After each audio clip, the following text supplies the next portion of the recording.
Hello, welcome to Skull RPG Podcast. My name's Dwight Skull. My name's Jacob Skull. And today we're going to teach you how to tell your story.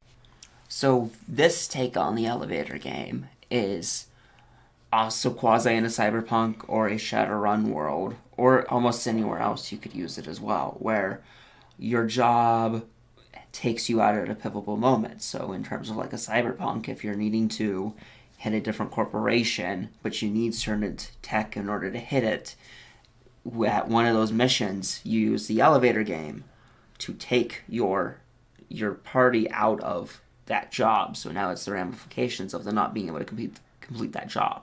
Right. So let's just look back at an example, right, of something you could play. So we'll look at a Shadowrun type of game, Okay. Cyberpunk as well. So in Shadowrun, you have what's called I think it's a fixer, right? Fixer. Yeah, who gives you jobs. So let's say you're a fixer or a new fixer or some sort of fixer gives you a call and asks you to do a quick job. No big deal. As part of the job, you're going to need to collect a bunch of technology in order to get that job done. So it means, it's just like every other thing. I need to do this big goal, so I have 3 small goals that I have to complete. In order to do these 3 small goals, I might have 6 smaller goals.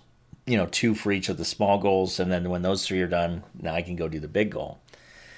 And let's say that's kind of critical, right? Let's say that this job here is for you to maybe wrest control away from a corporation, or to stop a corporation from doing something pretty heinous.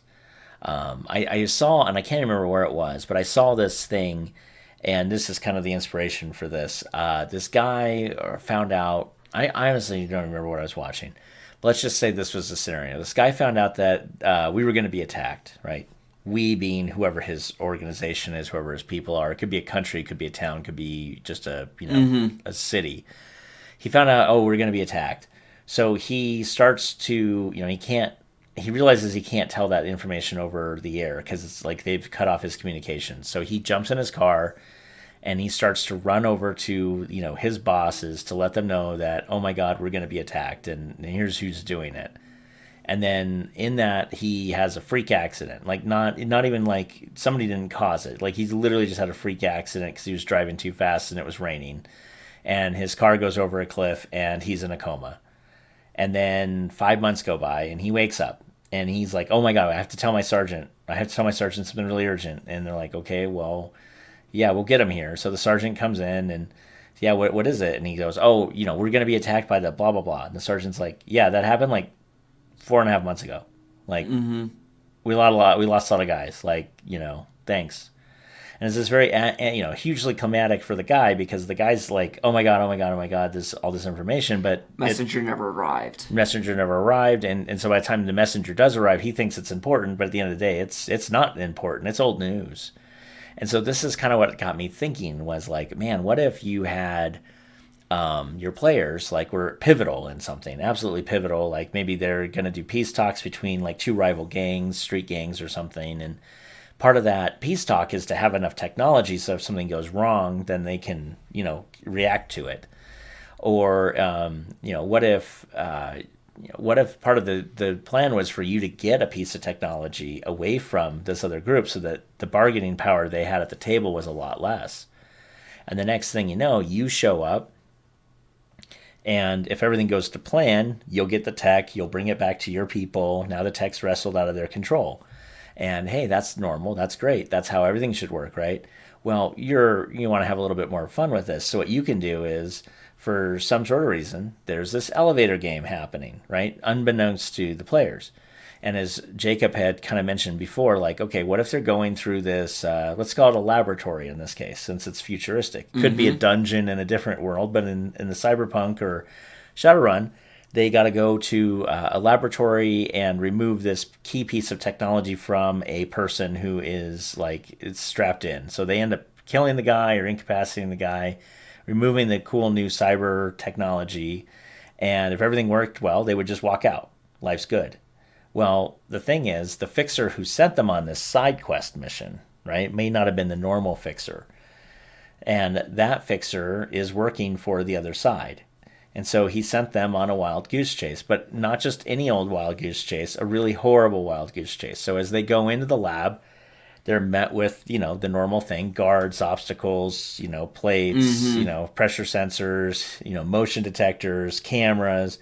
And your guys go through and they do everything they can to undo all this. Well, in the process, they're told from their fixer that there's a couple of key buttons and things to do that will open up the room for them to be able to more easily access the person that they need to get to, the tech. But in so doing, what they're not realizing is that they're actually priming up like this. Okay, they can walk into a room and there's all these buttons on the control panel. They're told to hit the blue button and then the red button and then this yellow button and then pull this lever down. Okay, no big deal. They do all of that. Well, what they didn't realize was like the yellow button actually fired up the basically a generator to power up half of this new technology that they didn't know anything about. They then go into another room. They do a very similar thing. And again, the yellow button fires up a second generator to start powering up. And it needs 3 generators. And they do this one more time. And then they have another thing they need to do. Like they need to go in and throw this lever, push these other 3, 4, or 5 buttons, and then throw another lever, and then hold, 2 people got to do 2 keys at the same time. Well, the 2 keys at the same time literally is moving a specialized technological crystal into place for the power for the generators to literally go, and then they hit the button to open the door. It literally starts the machinery, which is going to be in the room that they're like kind of moving into.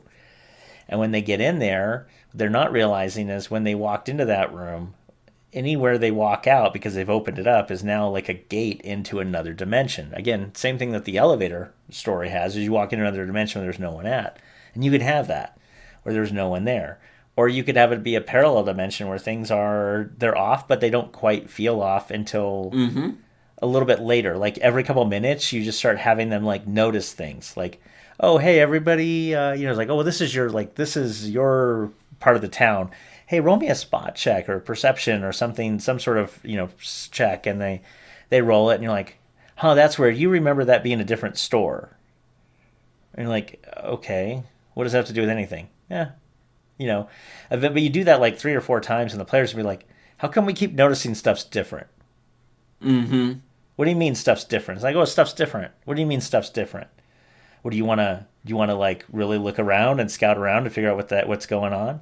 Yeah, everything looks really different. Like, yeah, that's the same logo for that big, it's like that's the same logo for that company, but now it's a different color. So it'd be like you come into a different Earth and like Coca-Cola's color is blue now.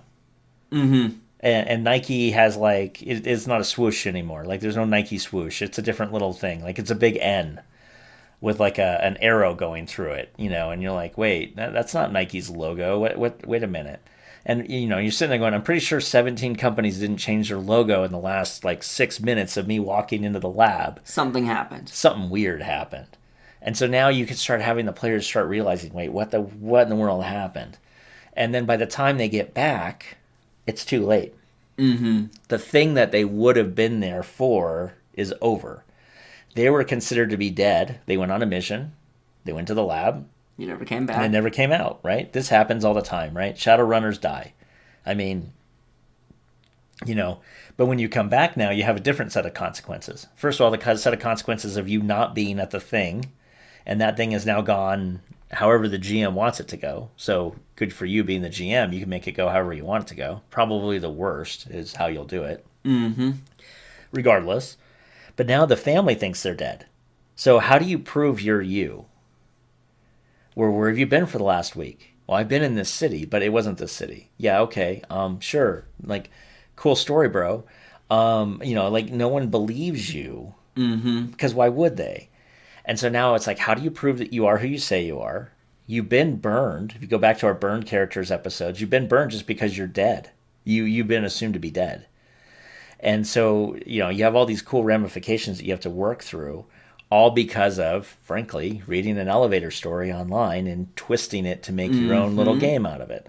So hopefully that's really helpful to you guys to see how you can just take a really kind of, seems to be a very meaningless concept, twist it for your own ends, and just use it for ideas and inspiration. Anyway, we'll see you tomorrow. Hey, thanks for listening. And for more resources, please go to skullrpg.com.